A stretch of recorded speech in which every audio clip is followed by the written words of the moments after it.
संतोष Agasti chairman काली मंदिर charitable trust.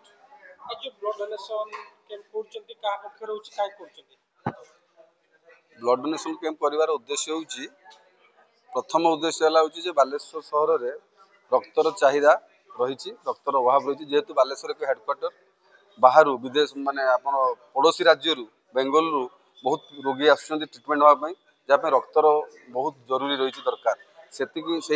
परिप्रेक्षी से उद्देश्य आम रक्तदान शिविर आज को 3 वर्ष धरी करुचु आम कमिटी आज फाउंडेशन डे आज प्रतिष्ठा दिवस जनवरी 5 से परिप्रेक्षी आम करुचु ब्लड डोनेशन क्लब ब्लड रक्तदान महदान तेणु समाज ये एक भल वार्ता आपण मैंने समस्ते रक्त दिंतु बहुमूल्य जीवन को बचाइवा प्रचेषा करूँ आबे जो शीत दिन पड़ी रक्त अभाव बहुत देखा जाए जमीक थैलासेमिया पेसेंट मानकर बड़ बड़ सर्जरी बहुत हेडक्वार्टर जेहेतु एक्सीडेंट केस गुड़ाक बहुत आसूची तो रक्तर चाहिदा बहुत रही लक्ष्य करी आम कमिटी आम मैंने समस्ते चेष्टा करुँ केमी रक्त शिविर करी आम केमी रक्त भंडार को रक्त जोगाई पार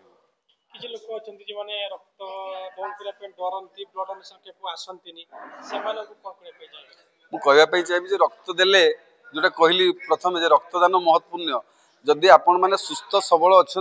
ताले रक्त दिंतु आहरी सुस्थ सबल है जो मैंने दुर्बल अच्छा से चेष्टा करूँ सबल होगापी रक्तदान करूँ समाज कल्याण करूँ रक्तदान द्वारा बहुत जीवन मूल्यवान जीवन बंचीज आपण मान सहयोग कामना करुच्ची समाज रे समस्त रक्तदान करने निहाती दरकार।